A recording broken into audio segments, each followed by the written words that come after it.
Hello. He's doing that on purpose. Hello and welcome to Stivers Homestead. I'm Zach, and this is Barn Chat. I haven't officially done one of these in quite a while, and it's not. The thing about Barn Chats is I never want to force a Barn Chat. Like, I don't want to force content.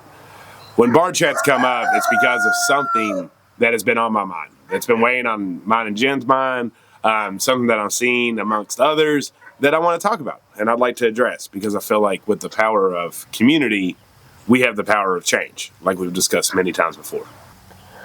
So before we get into this Barn Chat, check out my view right now. That's what I'm staring at. It's beautiful, foggy morning. All the animals are fed. It's just, besides all the roosters we have, it is very peaceful. So today's topic, selfishness. Talking about selfishness. Has it gotten worse? Is it the same? What can we do to make it better? Why are we being so selfish? What's the root cause? And how can we start changing that? So Jen and I have been talking about this a lot lately. It's just been something that seems to get brought up on the porch quite often, and something that we like to talk about and figure out what's going on. Why are we acknowledging this? And then we were curious if others were seeing it too. So we actually put a poll out on our socials yesterday and just asking. And the overall consensus is yes, people are being more selfish. I wanted to debate, though. I wanted to understand why people felt that way. And a lot of people gave some really good insights to why they think we, as society, have become more selfish. A few of those topics, one that really stood out was people aren't as easily manipulated now. And what that kind of means is, we are thinkers and we are doers, and we don't just believe everything that comes out of someone's mouth anymore. We like to say, hey, maybe that's not true. We'd like to think, well, if I was in that situation, what would I say? Or what would I do? And then if we immediately get a sense of, they're fibbing us, we shut off. We shut down. So, in a way, not being so easily manipulated is a really good thing, right?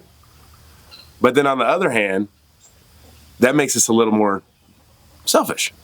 It makes us a little more protected. It makes us a little more concerned.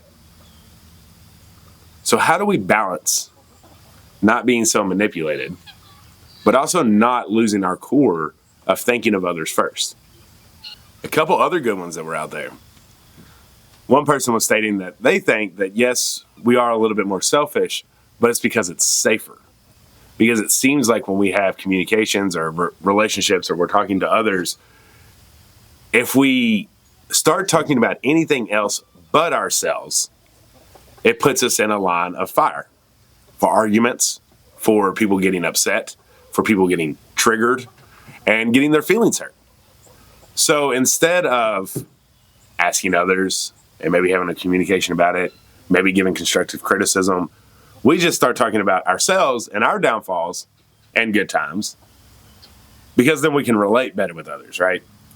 Because if we put ourselves down, because to me, that's what I'm seeing more, is we're talking about ourselves, but we're not necessarily talking about ourselves in a good way, because we don't want to come off as bragging. We don't want to come off as prideful.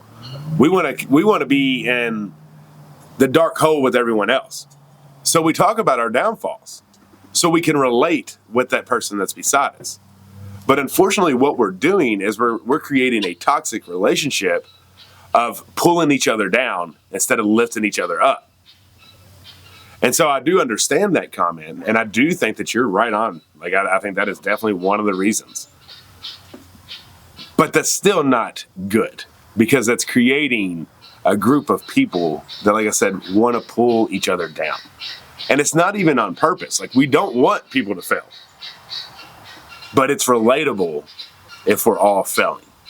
Because it's seeming in the world that we're in today that there's not as many stories of people succeeding.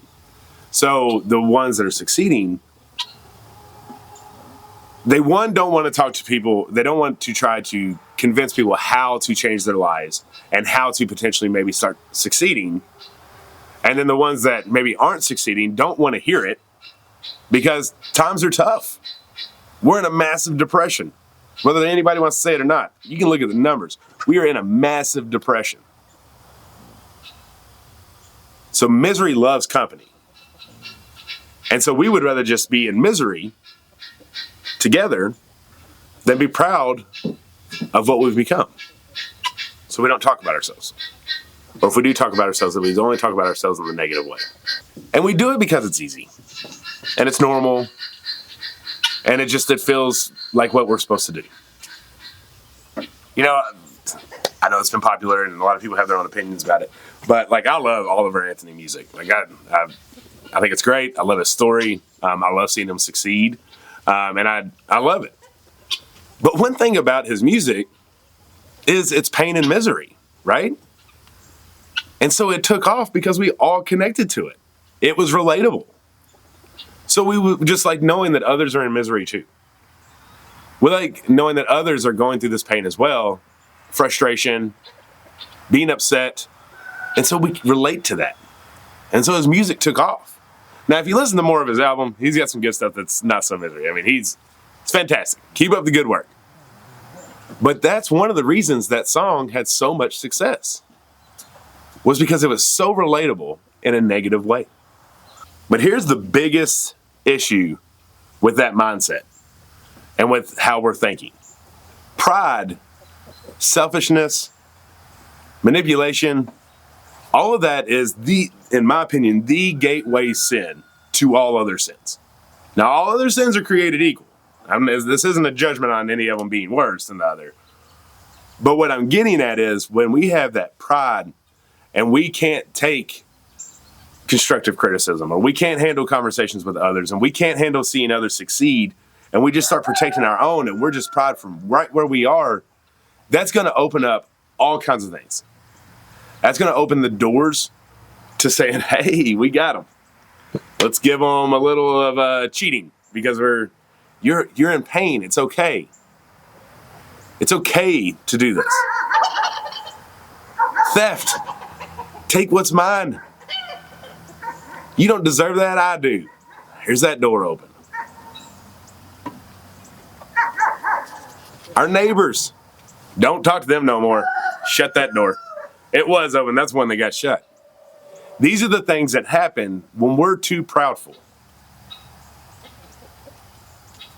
And that is the biggest concern I have with what I'm seeing happening in the society. And we're guilty of this, all of this too. Like, I am 100% guilty of it, and I want to make sure that that's clear. I'm talking to you all as I'm talking to myself to say, okay, what can I do? What can we all do now that we're self-aware? Because I'm so big on self-awareness. If you can see it and you know it, like if you start feeling this and you're starting to become self-aware of something that's not good in your life, I mean, I am huge about acknowledging that and then figuring out how to solve it and not just keep going down the rabbit hole while you know you're doing it. So this is a self-awareness thing. What can we do to change this pattern that we've been doing since 2020? A lot of it came from that, right? They shoved us up in our homes, and I think it's exactly what they wanted to happen.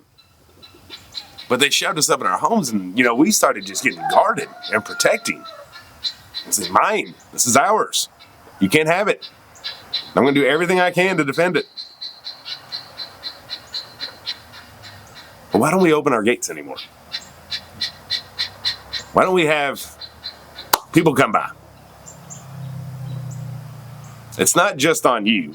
It's not just on me. People don't want to come by anymore. It's a double-edged sword. It's give and take. We all have to be more open to do it. And it's tough. And this is a kind of like confessing your sins kind of thing right here. I'm going to tell you all one of the biggest things that I do that I am self-aware of and I want to change the mindset of. Y'all know we have a store here at the farm. And we love it. We have met so many wonderful people. But can I be brutally honest? As soon as I see a car pull up, I have negative thoughts. I'm like, what do they want? Isn't that terrible? It's terrible. My first thought is, what do they want? How long are they going to be here? And then 99.9% of the time, every time I have those interactions, I freaking love it. Like, I have a great time talking to them. I feel like I can talk to whoever it is all day. And so I've built up all this fake stuff in my head before all I've seen is them pulling the driveway. And that's awful. But thankfully, in those situations, I have to see it through, right? I mean, I have a store, they're coming in. And so I quickly lose my judgment. That was unfair to give in the first place once we start talking. So I'm trying to change my mind because we are lucky enough to have people still come to us, right? They're coming. So I'm changing my mindset to be excited to meet whoever it is in the vehicle. I want to hear the story. I want to hear where they're from. I want to hear what their farming and homesteading or journey looks like. I love talking about that stuff, but it's getting there. It's getting to that point to talking about it. And I know y'all feel the same way. Hello. You all have very similar interactions. There's probably times that you randomly had forced to talk to a stranger in some form or fashion, right? It probably wasn't you that came up to them. It was probably them that came to you. And you probably had the initial thought of, oh, I just want to go. Like, don't waste my time. I ain't got time for this. But then once that conversation started, in more cases than not, it was probably a good interaction. And you're probably thankful it happened. But we lead in with, I don't want to deal with this. Who can relate to that? So in that scenario specifically, this is what I'm going to try to start doing. And there's going to be flaws in it, and it's going to take a lot of effort to get there. But I'm going to change that first statement in my head to what do they want to how can I help? I think just making that simple, self-aware change in my mind can help take off other good things. Cat fighting a tree. I think that's a good starting point to help with the selfishness. And you know, the thing is, most of the time they're not looking for help. But I think if you come in with that mindset, you allow that relationship to be open to whatever it wants to become. Whether it's just one interaction, whether it becomes lifelong friends. Because that's another thing that a lot of people talked about too. That a lot of people have moved, just like us.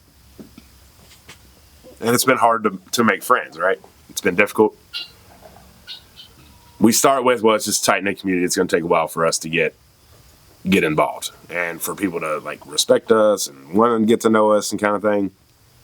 Well, then it feels like that changes and it's like, well, we've been here long enough and we're still not making friends. And it's because of this issue. Because we're just good with what we got.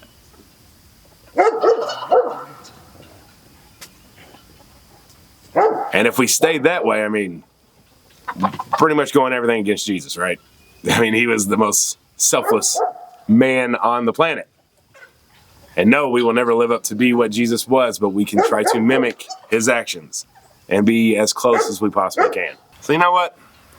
Maybe it has gotten worse. But I think it's gotten to that peak to where we're all becoming self-aware of it and we're tired of it. And we want to start changing that. So we are going to start putting ourselves out there. We are going to start asking others questions. And we're going to try to start lifting each other up rather than pulling each other down with misery, because misery loves company. These are basic things that we're taught, and we know that this is not good, but it's so easy to fall into these routines that sometimes it's all right to play in that game for a while. But we need to make sure that we're becoming self-aware of it and breaking out of it.